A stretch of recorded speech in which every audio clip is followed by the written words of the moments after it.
I have known our next speaker for the last year as she's been involved in training I've delivered for the Family Rights Group.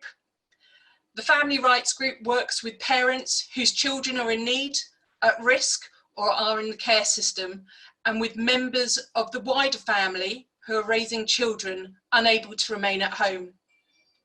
They're often referred to as kinship carers. Angela Frazer-Wicks is a founding member of the Family Rights Group Parents Panel, one of their expert panels of family members with direct lived experience of the child welfare and family justice system. Angela regularly speaks about her experience of the child welfare system to highlight issues facing families in the hope of creating systemic change. Angela has campaigned for many years to have the voices of families heard. Some of what Angela will share tonight may be triggering, and will share support contacts in the chat. Saying goodbye in lockdown, let me introduce you to Angela Frazer-Wicks. I'm Angela, and I'm what's known as a birth mum. This basically means that the children I gave birth to were removed by social services and adopted. I'm also mum to a little girl who's had no social services involvement at all. I'd like to tell you just a small part of my story and the impact that lockdown has had on me and other families. As Jude said, some of this may be upsetting and triggering, so please do reach out if it is. At 6 p.m. on the 28th of February 2004, I was given less than 6 hours to live. I was in intensive care and had end-stage liver failure. The doctors had run out of ways to save me. I'd taken an overdose, aided by my abusive partner, so that I could be forever free of the abuse that I'd suffered my entire life. All that remained was for me to say a final goodbye to my children. The decision to have them adopted had already been made by social services, and it was this decision that had finally tipped me over the edge. So, social workers collected my children and headed to the hospital. I prepared for my goodbye, I planned what I would say, how I would explain to them how much I loved them, and give them my blessing to move on and be happy with their new family. So I lay and I waited. And then the snow began to fall. And I lay watching it get heavier and heavier until all I could see out of the window was white. The phone outside my room rang and I already knew what they were going to say. The roads were blocked. I wouldn't get to say goodbye. I wouldn't get to see my boys that one last time. I wouldn't get to hold them and tell them I loved them. Life had dealt me one last cruel blow. A nurse came to sit with me so that my final hours wouldn't be spent alone. And as we sat and talked, I began to get angry. I felt cheated. I wanted to say goodbye, so I decided to fight. No one knows how or why, but I made it out of intensive care, then out of hospital, and finally into a refuge. There wasn't much of a person left, just a shell. But that shell was still living and breathing and fighting. Over the next few weeks, I prepared for the goodbye that I'd fought for my life for. I bought gifts and cards. I planned what I would say to my sons. I made albums of photos so that they would know who they were and where they had come from. I chose 2 teddy bears that had been mine as a child so that they'd have a small piece of me to take with them into their new lives. And then, on the afternoon of the 2nd of July 2004, after only 45 minutes together, I carried my children to a car. I fastened them into their car seats, gave them a big kiss, and I said my goodbye. I stood back, plastered a smile on my face, and I watched them drive away. Forever. That day was the last time I heard my children's laughter. It was the last time I watched them play. It was the last time we held one another. My sons were aged 18 months and 5 years old. The system that I'd turned to for support and the people within it had decided that I was no longer fit to be their parent, and they were being given to someone who was. They were being adopted, and legally, I was no longer their mum. And I know what you're all thinking. What did I do? I must have done something terrible, something horrific, if I wasn't allowed to be their mum anymore. The reality is, I was deemed to be what's known as a potential risk of future emotional harm to my children, meaning I may do something to harm them in the future. There was no real evidence for this, The reasons given were my circumstances at the time. Granted, they were pretty awful circumstances. I was a drug addict, I was in a really abusive relationship, and I had extremely complex mental health problems. And again, I guess you're probably thinking that social services must have tried to help me before taking away my children. I must have been offered support. They must have taken the time to get to know me and understand me before they handed down what is in effect a life sentence. In a word, no. Because if they had, they would have found that the majority of the problems I had were as a result of childhood trauma, of a lifetime of abuse and neglect. They would have discovered my potential for change, my determination to be a good parent, and my desire to change the way I was living. I was well aware things weren't right. I just didn't know how to fix them on my own. Sadly, there simply wasn't the time, resources, or facilities to help me. So off my sons went to their magical fix-it-all home, whilst I was left behind, alone and utterly lost. And every year on the 2nd of July, I've looked back at that awful day, and all I could ever see was pain and negativity. The room we spent our last time together in was dirty and cramped, full of tables and chairs, with a pile of tatty toys in one corner. I had to find a space to squeeze in with my children as we tried to fit the rest of our lives into 45 minutes, sharing gifts and photos, singing songs, laughing, crying, praying that time would stop and they would be with me forever.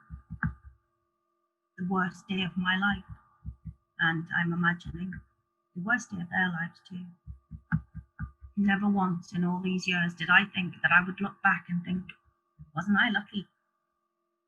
But COVID and lockdown have shown me exactly that. Due to COVID restrictions, I've been hearing of families who aren't getting to say goodbye face to face.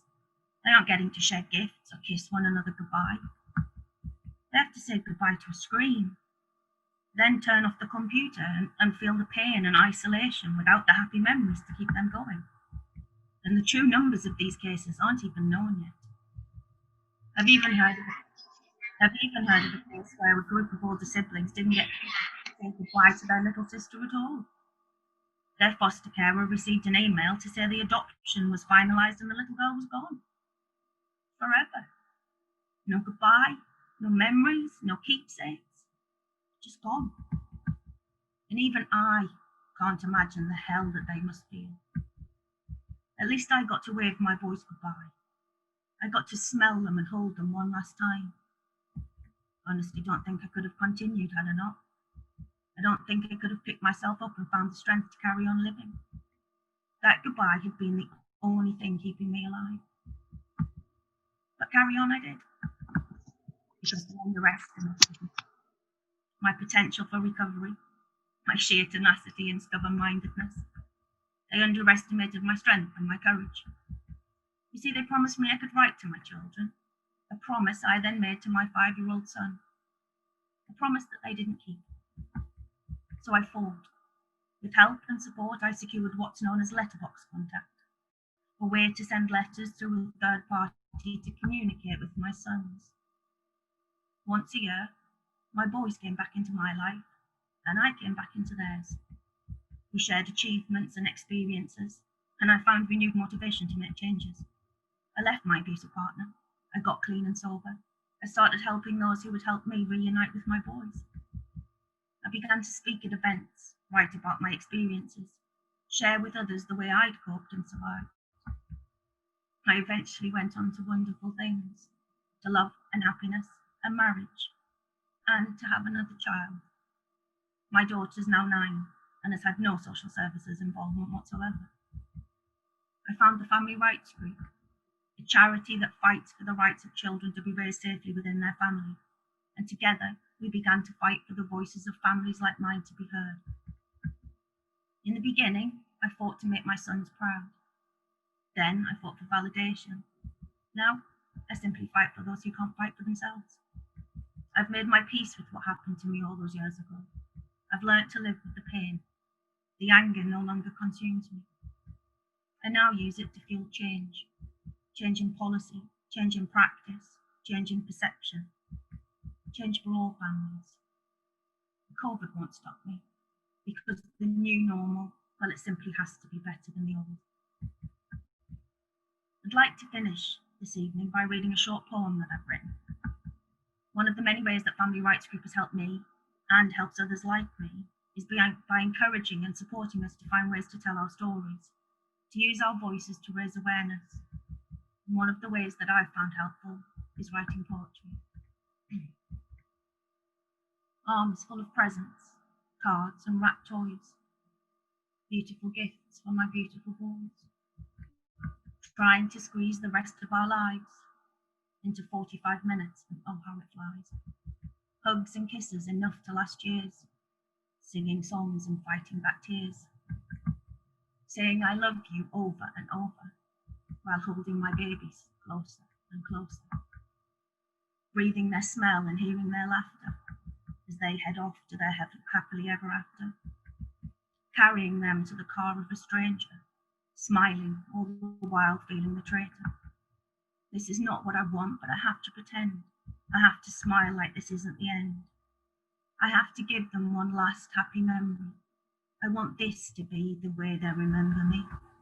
I want them to leave without having to worry about what's left behind and what happened to mummy, pretending there's not a huge hole in my heart, hiding the fact that I'm falling apart, hoping I'll find the strength to carry on as I watch them drive away till they're gone. Then I fall to the floor and my heart breaks in two. How do I move on from this? I don't have a clue. But move on I must, because I made them a promise. I have to find a way through this darkness. With tentative steps, I make changes and find that my past does not make my future defined. I find strength bit by bit, I find others who care. I begin to see that what happened wasn't fair. That whatever happened, I still have a choice. I can use what has happened, I can still use my voice. That I don't have to hide, feel worry or shame. I can help other people, I can bring about change. And that's what I've done with the grief and the pain. I've used my experiences to teach and to train. I've used my voice to fight for those that still suffer. I may not see my boys, but I can still be their mother. I can love with my fighting and teach with my actions. Our roots are the same, they're just different branches. They're not out of mind, they're just out of sight. I won't ever forget, and I won't stop the fight. Before I finish, if there's one thing I would like you to take away with you after hearing my story, it's the power of sharing your story. I never believed all those years ago that I would be here now, talking to you all, that I would be proud of what I've overcome, instead of ashamed of what I went through. Telling our stories breaks the stigma surrounding the issues so many of us are facing every day. We must speak out, show that we're not ashamed, that we're survivors. Our stories are our superpower, and they give us wings. So please, help us to find our voices and fly. Thank you.